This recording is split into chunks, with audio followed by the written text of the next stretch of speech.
The champagne flute slipped from Margaret Winter's manicured fingers, crystal shattering against Italian marble as the CEO's words echoed through the ballroom. 500 guests in designer gowns and custom tuxedos turned to stare at me, just a housewife in a simple black dress. Ladies and gentlemen, CEO Harrison Blake continued, his voice carrying across the stunned silence. Please join me in welcoming the new majority shareholder of Winters Industries, Mrs. Sophia Winters. I stood slowly, my husband Daniel's hand finding mine under the table, and walked toward the stage through a sea of dropped jaws and whispered speculation. My mother-in-law's face had gone from champagne pink to ghostly white, her carefully botoxed features frozen in shock. But I'm getting ahead of myself. To understand this moment, you need to know about the last 5 years of family dinners, subtle insults, and the secret I'd been keeping since before I even met Daniel. I'm Sophia Chin Winters, 32, and according to my in-laws, I'm everything wrong with their son's life. Too ethnic, couldn't you find a nice white girl? Daniel? Too quiet, she barely speaks at dinner. It's unsettling. Too domestic, what kind of ambition is raising children? And most damning of all, too poor, she probably trapped him for the money.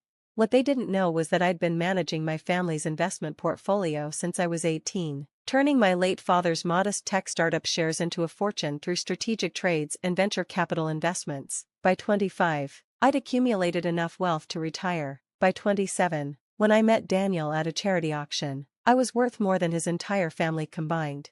But I fell in love with a man who saw me, not my bank balance, so I kept it quiet. Why didn't you tell me? Daniel had asked when I finally revealed my background 3 months into dating. Because I wanted you to love me for me, not for what I could buy you. He'd pulled me close and whispered, I'd love you if you were actually the barista you pretended to be. We married a year later in a small ceremony. His family attended grudgingly, his mother Margaret spending the entire reception lamenting the lack of proper society connections my family brought to the table. My mother, a retired mathematics professor, simply smiled and said nothing about the patents she held or the companies she'd helped build. The real torture began after the wedding. Every Sunday dinner at the Winters estate became an exercise in endurance. Margaret would parade her daughter Patricia's achievements, Harvard MBA, junior partner at a law firm, married to a senator's son. Then she'd turn to me with that practiced smile that never reached her eyes. And how's the homemaking, Sophia? Found any good recipes on Pinterest? Actually, I've been working on. Oh, that's nice, dear. Though I suppose when one doesn't have a real career, hobbies become very important. Daniel would squeeze my hand under the table, but I'd learned not to respond. Margaret Winters had been queen bee of Connecticut high society for 40 years. She knew exactly how to cut without leaving visible wounds. His father, Richard, was worse in his own way, the founder of Winters Industries, a manufacturing conglomerate worth hundreds of millions. He treated me like the hired help. During one particularly memorable dinner, he'd actually asked me to refill his wine glass, forgetting, or pretending to forget, that I was his daughter-in-law, not the waitstaff. She's a gold digger. I once overheard Patricia telling her friends at a garden party, Daniel's too blind to see it, but she targeted him. Probably researched our family's net worth before she ever accidentally bumped into him at that charity thing. The irony was delicious. I donated $2 million to that charity anonymously. For 5 years, I endured it. I decorated our home, hosted dinner parties, volunteered at literacy programs, and yes, I spent time on Pinterest, because after years of 80-hour weeks managing investments, I'd discovered I actually enjoyed cooking. Sue me. Daniel knew something was off. He'd find me in my home office sometimes, poring over financial documents I'd quickly minimize when he entered. Working on the household budget again? He'd tease. Something like that. I'd reply, closing my laptop on quarterly reports from companies I'd invested in. He never pressed. He trusted me, and that trust was everything. The breaking point came 6 months ago at Margaret's 65th birthday party. 200 of Connecticut's elite gathered at the country club, and I'd spent weeks helping plan the event. Not that anyone acknowledged it.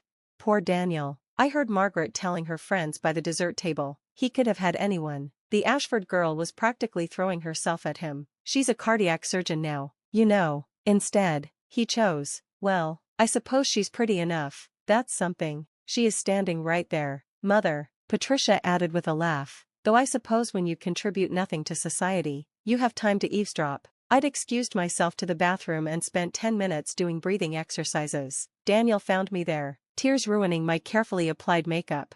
We're leaving, he said firmly.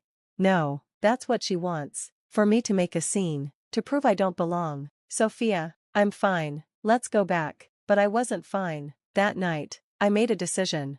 Richard Winters had built his empire through manufacturing, but like many traditional businesses, he'd been slow to adapt to changing times. Winters Industries was hemorrhaging money, propped up by legacy contracts and Richard's reputation. They needed a massive cash infusion and strategic restructuring to survive. I started buying shares. Not directly, that would have been too obvious, through shell companies, investment trusts, and strategic partners I'd cultivated over the years. Every time a shareholder got nervous about quarterly losses, I was there with a generous offer. When board members quietly divested, my representative swooped in. It took 6 months and approximately $180 million, but by last week, I controlled 51% of Winters Industries. The night before the gala, I finally told Daniel everything. What? He stared at the documents spread across our dining room table. I'm worth approximately $500 million, I said quietly. Well, $320 million after buying your father's company, Sophia. How? So I told him. About my father's startup. About teaching myself trading at 15. About turning $100,000 into $10 million by 22. About the venture capital firm that thought I was just the pretty assistant until I revealed I was actually their biggest investor. Why didn't you tell me? His voice was hurt, confused. Because I loved being your wife, not your rich wife, not your investor wife, just yours, and I didn't want to deal with your family's reaction. So why now? I pulled up the latest financial reports. Because your father is about to lose everything. Winters Industries is 3 months from bankruptcy. Your mother's social position, Patricia's trust fund, your father's legacy, it's all about to disappear. And you're going to save it? I'm going to transform it. But first, I smiled. First, I'm going to have a little fun. The gala was perfect. Margaret had outdone herself with the decorations, crystal chandeliers, exotic orchids, a string quartet playing softly. She swept through the crowd in custom Chanel, accepting compliments on her taste and connections. Darling, she air-kissed a friend, you must meet Patricia's new husband. He's just been made partner at, oh, Sophia. Her smile faltered slightly seeing me. Don't you look adequate? Is that off the rack? It's Armani, I replied evenly, from their couture line. How ambitious of you. She turned back to her friend. Anyway, as I was saying about people who actually contribute to society, that's when Harrison Blake took the stage. Before we begin tonight's program, he said, I have an important announcement about the future of Winters Industries. Richard puffed up in his chair, clearly expecting some honor or accolade. As you know, these have been challenging times for our company, but tonight, I'm thrilled to announce that we've received a significant investment from Chin Capital, which has acquired a controlling interest in Winters Industries. The murmur that went through the crowd was like wind through autumn leaves. Richard's face went red, then purple. Chin Capital? He sputtered. Who the hell? Furthermore, Harrison continued, I'm delighted to introduce you to the woman behind Chin Capital, our new majority shareholder, Mrs. Sophia Winters. The walk to that stage felt like floating. 5 years of dismissive comments, snide remarks, and outright insults fuel each step. Daniel's hand on my back steadied me, his pride radiating like warmth. Thank you, Harrison, I said into the microphone, my voice carrying clear and strong. I know this comes as a surprise to many of you, particularly my family. I looked directly at Margaret, who appeared to be having a small stroke. For the past 5 years, I've had the privilege of observing Winters Industries from a unique perspective. As Richard's daughter-in-law, I've heard countless stories about the company's history, its values, its potential. Richard was gripping his whiskey glass so hard I thought it might shatter. I've also observed its challenges, declining market share, resistance to innovation, a board that values tradition over transformation. That ends now. You can't do this, Richard roared, standing up. This is my company. I corrected gently. It was your company, and you drove it into the ground with your refusal to adapt. Your stock price has dropped 60% in 2 years. You're hemorrhaging talent to competitors. Your factories are using technology from the last century. How dare you? Sit down, Richard, I said quietly, and something in my tone made him comply. I'm not finished. I turned back to the audience. Winters Industries has incredible bones, talented workers, valuable patents, strategic partnerships. What it lacks is vision. That's what Chin Capital brings to the table. Starting Monday, we'll be implementing a comprehensive restructuring. Yes, Richard, you'll be stepping down as CEO. Harrison will be taking over operational duties while we search for a permanent replacement. Patricia's husband was frantically Googling on his phone. His eyes widened as he found what he was looking for, shoving the screen at Patricia, who went pale. We'll be investing $50 million in updating our manufacturing facilities, another $30 million in R&D. We're going to transform Winters Industries from a dinosaur into a leader in sustainable manufacturing. And the board? Someone called out. I smiled. The board will be restructured to include individuals with actual expertise in modern manufacturing, not just Richard's golf buddies. Though don't worry, gentlemen, I'll make sure your exit packages are generous. Margaret finally found her voice. This is impossible. You're nobody, a housewife. You married my son for his money. Actually, Margaret, I said sweetly, your son married me for my personality, though I suppose that's hard for you to understand, since yours is so lacking. The gasp from the audience was audible. Let me be clear, I continued. I've spent 5 years listening to how I'm not good enough, not white enough, not connected enough, not ambitious enough. Meanwhile, I've been managing a portfolio worth more than everyone in this room combined. I pulled up my phone and projected some numbers onto the screen behind me. Chen Capital, founded when I was 22. Initial investment, $2 million. Current value, $500 million. Number of companies in our portfolio, 47. Average ROI, 340%. But you said you were a barista, someone called out. I said I was working at a coffee shop when I met Daniel. I didn't mention I owned the chain. Daniel's shocked laugh carried across the room. You see, I said, looking directly at my mother-in-law, I could have destroyed this company, could have bought it and dismantled it for parts. The patents alone are worth more than what I paid. Margaret was swaying slightly, clutching Patricia's arm. But I won't, because despite everything, I love my husband, and this company is his family's legacy, so I'll save it, transform it, make it something to be proud of again, under one condition, I added, enjoying the way Richard leaned forward desperately. What condition? He growled. Sunday dinners are at our house from now on, and Margaret, you'll be bringing dessert. Store-bought is fine. I know cooking isn't your strong suit. The laughter that rippled through the crowd broke the tension. Even Harrison cracked a smile. Oh, and Patricia? I turned to my sister-in-law. That cardiac surgeon you mentioned earlier, Dr. Ashford? She's one of my closest friends. We serve on 3 charity boards together. She told me about Daniel turning her down, said he was clearly in love with someone else. That was a week before I met him. Patricia's mouth opened and closed like a fish. Any questions? I asked the room at large. Richard stood again, more subdued this time. Why? Why save the company? Or why hide who I was? Both. I considered the question. I hid because I wanted a real family. I wanted to be loved for who I am, not what I'm worth. As for saving the company, consider it a wedding gift. 5 years late. But then again, you never gave us one either. Sophia. Margaret's voice was small, defeated. You what? Margaret? You're sorry? For which part? Calling me a gold digger? Treating me like the help? Making sure I knew every single dinner that I wasn't good enough for your precious son? All of it, she whispered. I pretended to consider. No, I don't think I'll accept that apology. Not yet. Maybe after you've spent 5 years being dismissed and diminished. Ask me again in 2029. I stepped down from the stage and walked back to Daniel, who pulled me into his arms.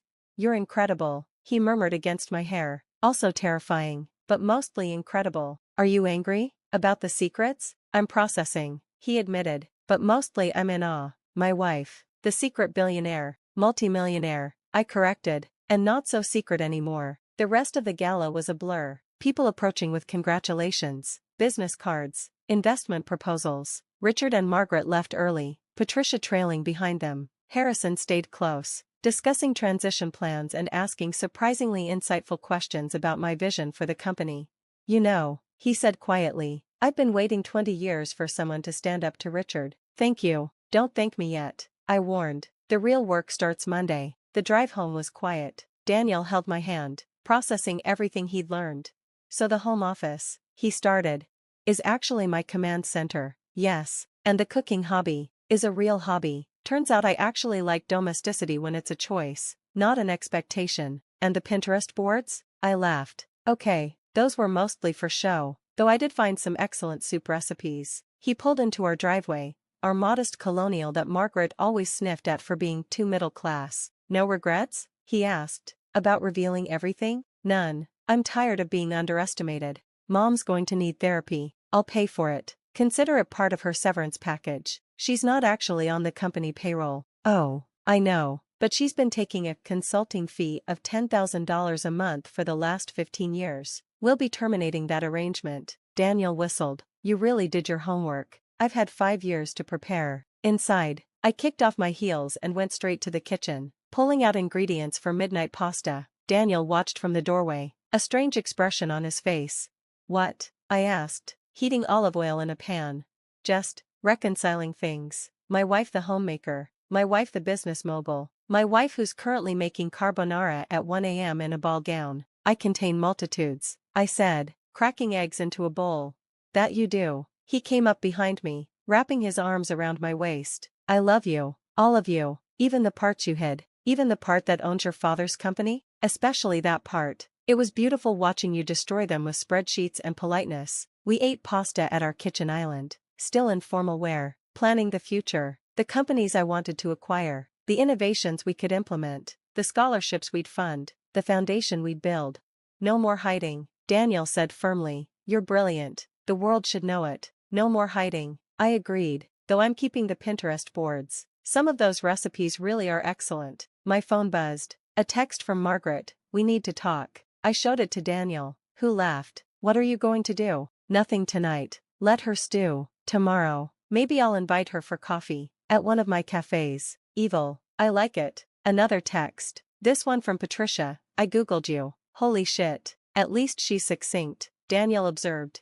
By morning, the business press had picked up the story. Mystery mogul saves Winters Industries. The $500 million housewife. From Pinterest to powerhouse, the Sophia Winters story. I turned off my phone and made breakfast. French toast with fresh berries. Because being rich doesn't mean you can't enjoy simple pleasures. Daniel came down, hair still mussed from sleep. Journal's been calling. Wall Street Times wants an interview. Forbes is begging for a profile. After breakfast, I said, sliding a plate across to him. You know what the best part of last night was? He asked, drowning his toast in syrup. What? When Mom choked on her champagne. I've never seen her speechless before. That was satisfying, I admitted. What's the plan for the company, really? I pulled out my tablet, showing him the presentation I'd prepared. Full modernization, sustainable practices, employee ownership programs. We'll make it a place people want to work, not just a paycheck. And my father? Gets a nice office with no actual power. He can keep the title founder and tell war stories to anyone who'll listen. Generous, considering. I'm not cruel, Daniel, just tired of being underestimated. The doorbell rang. We looked at each other. Too early for visitors, Daniel said. I peeked through the window and laughed. It's your mother. She's holding a pie. A pie? From the bakery box. It's store-bought. Daniel grinned. She's learning. I opened the door. Margaret stood there in casual clothes I'd never seen her wear, holding the pie like a peace offering. Sophia, she said quietly, may I come in? I stepped aside. She entered our home, the one she'd criticized for 5 years, and looked around as if seeing it for the first time. I've been awake all night, she said, thinking. Coffee? I offered. Please. I poured 3 cups while she sat at our kitchen table, the one she'd called quaint at our housewarming. I owe you an apology, she began.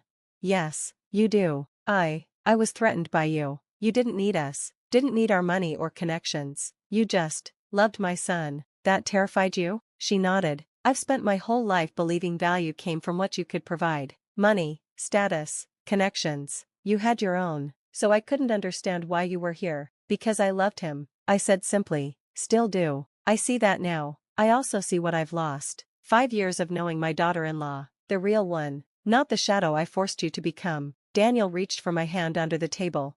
I don't expect forgiveness, Margaret continued, but I hope, maybe, we could start over? I sipped my coffee, considering. On my terms. What are your terms? No more comments about my appearance, my background, or my choices. No more comparisons to other women. No more treating me like staff at family events. And you'll attend sensitivity training. Sensitivity training? My company requires it for all executives. Consider yourself enrolled. She winced but nodded. Fair. And Margaret? The next time you feel the urge to make a snide comment, remember, I own your house now too. The mortgage is held by one of my subsidiaries. Her eyes widened. I won't foreclose, I assured her, but respect is non-negotiable. Understood. She pushed the pie forward. Apple. From the Dutch bakery on Main, that's Daniel's favorite, I observed. I know, I called and asked. She stood to leave, then paused. Sophia, what you said last night, about wanting a real family? Yes, you have one. We just forgot how to act like it. After she left, Daniel and I sat in comfortable silence. Think she means it? He asked. Maybe, time will tell, and if she reverts? I smiled. Then I'll buy her country club. He laughed, pulling me close. My wife, the terrifying mogul. Your wife, the homemaker who happens to be a mogul. Even better. My phone rang. Harrison Blake. Monday morning? He asked. Ready to transform Winters Industries? Born ready, I replied. Oh, and Harrison? We're implementing casual Fridays. I'm tired of wearing suits to prove my worth. Whatever you say, boss, boss. I liked the sound of that. But for now, I had French toast to finish and a husband to kiss. The business world could wait. After 5 years of being diminished, I had all the time in the world to rebuild, both a company and a family. Margaret's pie was actually quite good. Maybe there was hope for her yet. Though I still wasn't sharing my Pinterest boards. A woman needs some secrets, after all.